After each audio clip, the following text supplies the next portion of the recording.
पिछले कुछ वीडियोस में हम लोगों ने प्रोज स्टार्ट किया हुआ था, फ्रीडम ऑफ द प्रेस। तो आज उस प्रोज को हम लोग कंक्लूड करेंगे। कंक्लूड करने से पहले एक बार पूरे के पूरे प्रोज को समराइज कर लेते हैं, ताकि कंक्लूज़न को एनालाइज करते वक्त या कंक्लूज़न निकालते वक्त हम लोगों को किसी प्रकार की कोई कन्फ्यूज़न ना रहे। अब स्टार्टिंग ये है कि राइटर ने ये चैप्टर स्पेसिफिकली लिखा है उन रिपोर्टर्स जर्नलिस्ट के लिए जो हम तक true picture of society, true working of government, या फिर ये कह सकते हो हम लोगों तक सच्ची खबरें लाने के लिए अपनी जान को जोखिम में डालते हैं। बहुत सारे जो रिपोर्टर्स है, जर्नलिस्ट है, उनको अपनी जान भी खो देनी पड़ती है।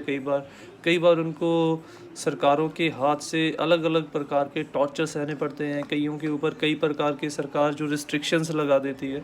तो इसी प्रकार की रिस्ट्रिक्शन की बात जो है राइटर इस प्रोज में कर रहा है कि मई 3 को ये उसने चैप्टर लिखा है, और मई 3 को ही हम लोग वर्ल्ड प्रेस डे मनाते हैं। यानी कि दुनिया भर में प्रेस का जो दिन है उस दिन मनाया जाता है, और उस दिन उसको याद किया जाता है उन लोगों को, उन रिपोर्टर्स को, जिन रिपोर्टर्स ने हम लोगों के लिए अपनी जानों को कुर्बान किया था। और राइटर ये कहता है कि फ्रीडम ऑफ प्रेस इतनी ज़रूरी क्यों है। वो कहता है कि फ्रीडम ऑफ प्रेस इसलिए इतनी ज़रूरी है क्योंकि प्रेस और मीडिया लोकतंत्र में पब्लिक के हाथ, हमारे हाथ में एक ऐसा टूल है जिसके थ्रू हम लोग गवर्नमेंट की फंक्शनिंग के ऊपर कंट्रोल रख सकते हैं। सरकार के सही गलत कामों की हमें इंफॉर्मेशन मिल सकती है। और ये कहना भी गलत नहीं होगा, ये ऐसा टूल है जो हमारे लोकतंत्र को अंदर से मजबूती प्रदान करता है, लोगों को जागरूक करता है अपने हकों के प्रति। और इस प्रकार से जो फ्रीडम ऑफ द प्रेस है वो बहुत ही ज़्यादा अहम रोल प्ले करता है हम लोगों की लाइफ के अंदर। और इसीलिए राइटर ये कहता है कि फ्रीडम ऑफ प्रेस और डेमोक्रेसी दोनों एक दूसरे के पूरक हैं। अगर फ्रीडम ऑफ प्रेस है तो इसका मतलब है उस जगह पे मजबूत लोकतंत्र मौजूद है, और अगर वहाँ पे मजबूत लोकतंत्र है तो इसका मतलब ये है कि उस जगह पे फ्रीडम ऑफ प्रेस जो है वो भी प्रदान की गई है। और फ्रीडम ऑफ प्रेस का मतलब क्या है? फ्रीडम ऑफ प्रेस का मतलब है कि इन इंफॉर्मेशन को एक जगह से दूसरी जगह शेयर करने में किसी प्रकार की रिस्ट्रिक्शन ना होना, पाबंदी ना होना। और इस ऐसे में राइटर रिक्वेस्ट भी करता है सभी विकसित विकासशील देशों से कि इस चीज़ की अहमियत को समझें, और ये समझें कि आज का टाइम ऐसा टाइम है जहाँ पे हम लोग ये नहीं कह सकते कि मैं अकेला देश जो हूँ वो विकास करता जाऊँगा। हर देश एक दूसरे के ऊपर किसी ना किसी चीज़ के लिए निर्भर है, और इसीलिए जब हम सब देश इस चीज़ के लिए मिलजुल के काम करेंगे तो ऑटोमेटिकली ही हम लोगों को जो विकास है वो हर जगह पे बराबर तरीके से होना शुरू हो जाएगा। इसमें वो प्लूरलिस्टिक कल्चर की भी बात करता है। और प्लूरलिस्टिक कल्चर क्या है? प्लूरलिस्टिक की विभिन्नताओं में एकता का होना। और वो कह रहा है कि ये जो शेयरिंग ऑफ इंफॉर्मेशन है वो विभिन्नताओं में एकता का ही प्रतीक है। जब हम लोग कई वर्गों के लोग जो हैं एक दूसरे के साथ किसी प्रकार की इंफॉर्मेशन सेंड या रिसीव कर सकते हैं, तो वो इस चीज़ का प्रतीक है कि वहाँ पे विभिन्नताओं में एकता का माहौल या कंडीशन या कल्चर मौजूद है।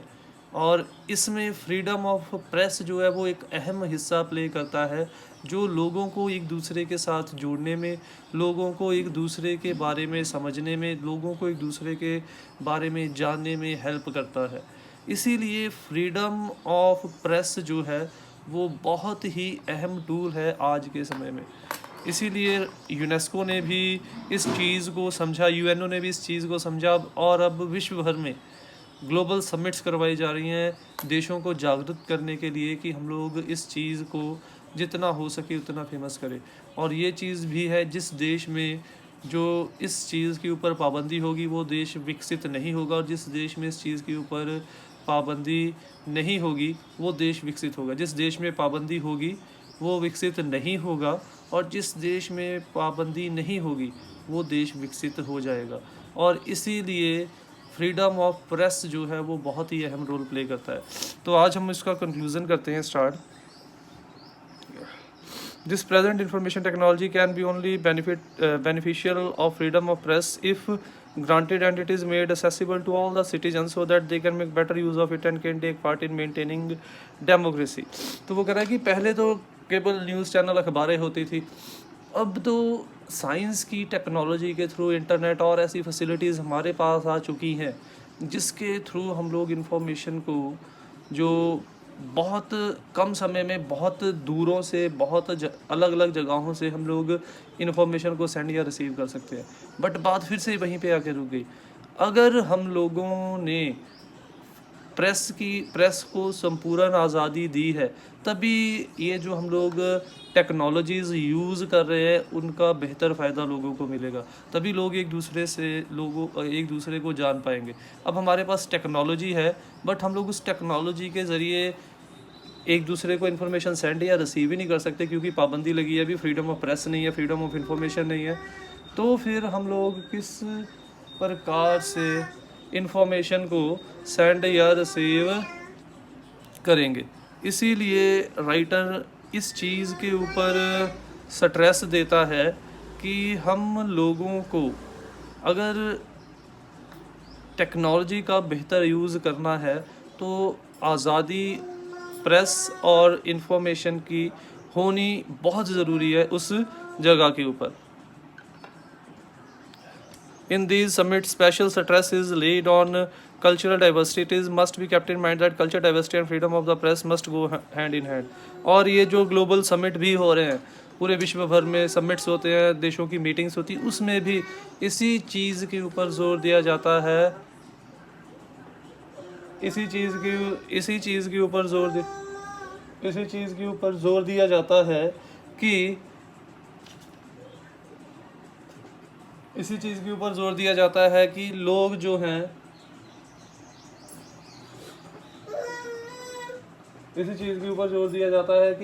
जो हैं वो कल्चरल डाइवर्सिटी कि अलग अलग कल्चर के ऊपर किसी एक वर्ग के ऊपर भी किसी प्रकार की पाबंदी ना हो, जो इस टेक्नोलॉजी के ज़रिए लोग जो हैं वो अलग अलग कल्चर के होने के बावजूद भी एक साथ रह सके।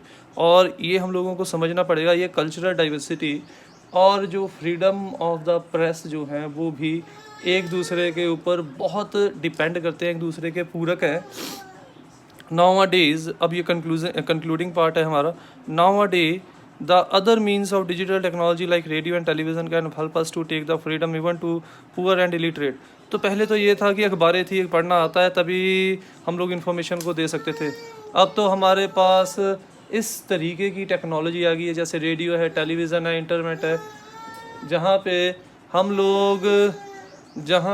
लोग जो हैं इस इन्फॉर्मेशन के ज़रिए गरीब और अनपढ़ जनता को भी जागरूक कर सकते हैं, उनको भी इन्फॉर्मेशन प्रोवाइड कर सकते हैं। It is the toughest challenge before the world to bring out the poor and underprivileged people out of the darkness of ignorance, and the freedom of press can play a great role in giving voice to the rights of such people। अब निचोड़ क्या है?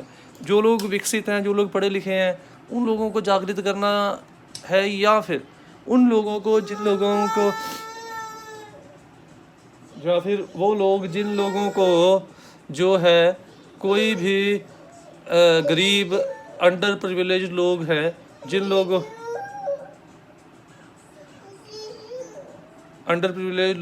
जो दबे कुचले लोग हैं, जिनकी आवाज़ ना सरकारें सुनती हैं, ना सिस्टम सुनता है, ना कोई और सुनता है, उन लोगों को। तो वो कहता है कि ये सबसे टफेस्ट चैलेंज है किसी भी आज़ादी के लिए, किसी भी देश के लिए, कि किस तरीके से उस देश के दबे कुचले वर्ग, गरीबों को ऊपर लेके आना, उनके हकों के लिए उनको जागरूक करना, सरकारों को जागरूक करना। और इसमें हमारी प्रेस जो है वो बहुत अहम हिस्सा प्ले कर सकती है कि वो जो है वो हाई या मिडिल क्लास फैमिलीज़ के साथ साथ इन लोगों को भी अपनी जगह पर उतनी ही इम्पोर्टेंस प्रोवाइड करे। और इसके साथ साथ एक बहुत ही इम्पोर्टेंट पॉइंट जो मुझे लगता है वो ये होना चाहिए कि आज की टेक्नोलॉजी में, आज के टाइम पे हम लोग देखते हैं कि जब तक किसी भी न्यूज़ चैनल के पास, न्यूज़पेपर के पास किसी खबर की टीआरपी है जिससे वो ज़्यादा पैसे कमा सकते हैं, वो उस प्रॉब्लम को उठाते हैं और फिर जब दूसरी कोई खबर उससे बड़ी मिल जाती है तो उस खबर को बीच में छोड़ के उस खबर के ऊपर जोर देना शुरू कर देते हैं। तो फ्रीडम ऑफ प्रेस का मतलब ये भी नहीं है कि प्रॉब्लम को निकालते जाओ और जब दूसरी प्रॉब्लम मिल गई तो पहली को भूल के दूसरी प्रॉब्लम को देखना शुरू कर दें। तो वो कहता है कि इसका मतलब ये है कि हम लोग जो हैं, जो फ्रीडम ऑफ प्रेस का मतलब ये है कि जो न्यूज़ चैनल्स है या प्रेस मीडिया है वो प्रॉब्लम को ना केवल उठाए बल्कि उस प्रॉब्लम को किसी पर्टिकुलर सल्यूशन तक भी लेके जाए, उसका कोई ना कोई हल जो है वो भी प्रोवाइड करे। ये सबसे बड़ा रोल होगा फ्रीडम ऑफ प्रेस का और इस तरीके से वो आम लोगों के हकों की रखवाली भी कर सकते हैं। तो इन शॉर्ट हम लोग ये देख सकते हैं कि फ्रीडम ऑफ प्रेस के ज़रिए हम लोग अपने हकों के बारे में जागरूक हो सकते हैं, उनको बचा सकते हैं और इसीलिए फ्रीडम ऑफ प्रेस किसी भी देश के मजबूत नींव या लोकतंत्र की निशानी है।